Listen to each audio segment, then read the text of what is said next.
Hi, my name is Hailey, and the first thing I'd like to say is Talk Chapel, my too welcome. Anyone confused? If so, you're probably not alone, and it's probably because I also said, welcome to my chapel talk, but I said it backwards. And that's just a little sample of what it's like to live with dyslexia before learning the right skills to deal with it. It's like walking around being confused all the time until someone finally gives you the cheat codes. So I'd like to spend some time today talking about my life story and specifically some of my learning disabilities and other struggles. It's a bit of a roller coaster with some ups and downs, but if you come along for the ride, hopefully you can get something out of it. But first, I would like to thank a few people. Thank you to Matea for that introduction. Wow, that was so beautiful and nice. I would also definitely like to thank the Doors and Millbrook singers. I love that song so much. I saw the Stones in LA for the first time this summer with my mom, and it was literally the best concert I've ever been to. I would also like to thank the Rev and Chapel Council because without you, none of this would be possible. Lastly, I would like to thank my on-campus mother, Kathy Havard. Sometimes you really annoy me, and I really annoy you. But at the end of the day, I would not be standing up here without you. You inspire me every day to be better, and I thank you for that. Your compassion and empathy for others is what I will continue to strive for even after Millbrook. Okay, so I was born April 6, 2007 in New York City to a wonderful family. Or at least wonderful until I came around and created the ultimate hailstorm. Almost immediately, there was something wrong with me. I was not walking or talking by the time I was supposed to. I was incredibly behind, and my parents were very nervous. I mean, they're generally kind of crazy and always nervous, but in this case, they were onto something. They put me into speech and physical therapy where I improved throughout pre-K, but that was temporary, as problems started getting worse in kindergarten. I felt like all the other kids in my school understood what was going on in class, but I just couldn't keep up. I was totally lost. While the rest of the kids were reading books and solving math problems, I was sitting in a corner crying because I just couldn't get it. My teacher noticed within a month that I was not able to sit still in class. I was not grasping the material. She called my parents and told them what she thought, and then I got tested for learning disabilities, and the results were staggering. I didn't know at the time, but I later found out that I had ADHD, dyslexia, dyscalculia, dysgraphia, and dyspraxia. How fun. This was incredibly hard for my parents to deal with. Most kids are diagnosed with learning disabilities in the 3rd grade, and I was only in kindergarten. While all this was going on, I also began to feel totally isolated socially. I never felt like other girls, and I only had one friend. While all the other kids wanted to play dress-up, I wanted to go run around on the playground and play sports. As if I didn't have enough to deal with, I was also constantly walking around back then with a horrible stomachache that would never go away. My parents initially thought it was stress and anxiety, but this was also the year I was finally diagnosed with celiac disease, which caused me to have intestinal issues when eating gluten. So on top of everything else, I had to be restricted to a gluten-free diet. The next year, for 1st grade, things began to improve a bit. I started a new school called Windward, which is a school for kids with learning disabilities. When I got there, I immediately had more confidence. The class size was much smaller, and the teachers were trained in special education, which made it much easier to grasp the information. As I got older, my experience there continued to improve. I made friends and had an okay relationship with learning, but things took a bit of an awkward downward turn in the 4th grade when one of my friends told me what being gay meant. I immediately just knew it applied to me. I never looked at boys like my friends had. I'd only looked at girls. Once I realized my sexuality, I immediately went into hibernation mode. My anxiety started growing again at a rapid rate and impaired my day-to-day life. I couldn't walk to school alone, and I would have episodes of anxiety and depression where I couldn't talk to anybody, not even my parents. I look back at that period of my life, and I feel so bad for my family. My family put me in therapy, but it still didn't help. I was still unable to live a normal life. To this day, I still don't know how they dealt with a child like me. I've talked to my mom about it in recent years, and we've worked through the trauma and moments that we both regretted. But everything wasn't so dismal and gloomy because I always had my dad. I was always my dad's girl. Spending time with him always provided me with a sense of relief and freedom.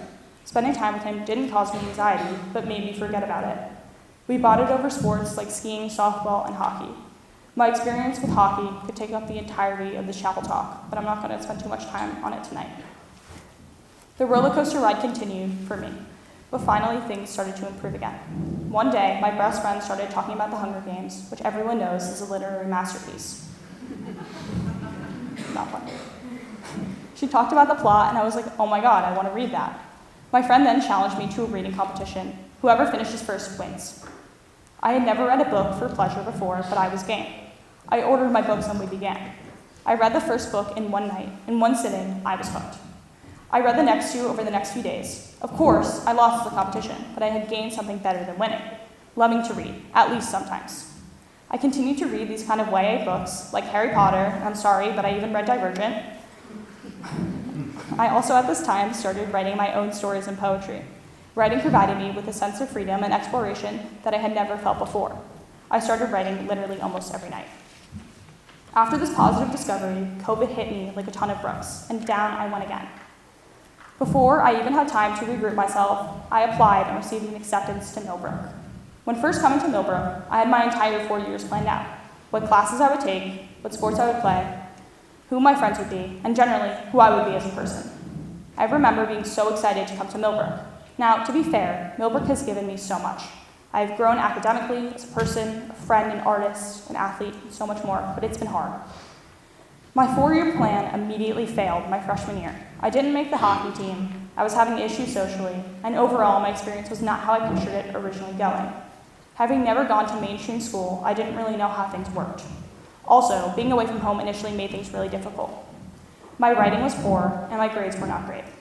I always felt there was a bit of a stigma on campus around learning disabilities. For a while, I was so embarrassed to go to the academic center that I would go late to each session just to avoid being seen.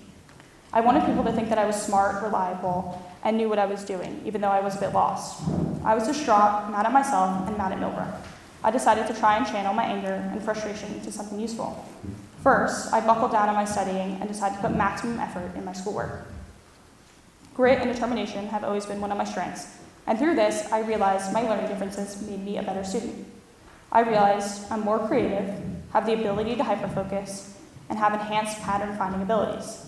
I even got into 4th form honors English. Everyone else was calm about it, but I was so excited. My brain was created fundamentally in a way that made me struggle with English. Through scraping and crawling through my classes, I was in the top % of English students in my grade. If I told this to my 5-year-old self, I think she would have cried. Second, I decided that I should try new things to try to get out of my funk. I discovered a love for photography. Taking photographs and photography classes at Millbrook has provided me with so much stress relief and has been a way to express myself on campus. And it has become a new passion I would have never thought I would have picked up. I decided to also focus on new sports as the hockey thing wasn't really working out so hot. It was at this point that I discovered a real passion for softball.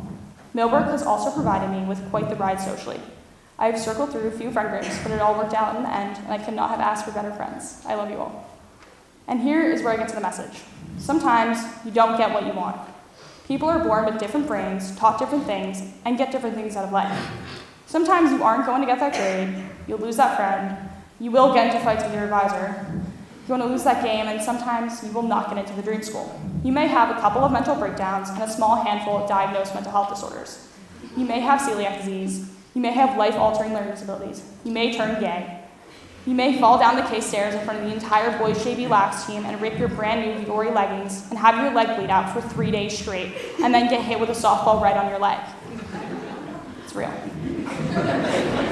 Happened. But at the end of the day, it is our weaknesses that make us stronger and more resilient. It is our failures from which we grow. It is our mistakes that make us better people. And in conclusion, I cannot thank Millbrook enough for giving me the nurturing environment to successfully navigate my issues. Thank you.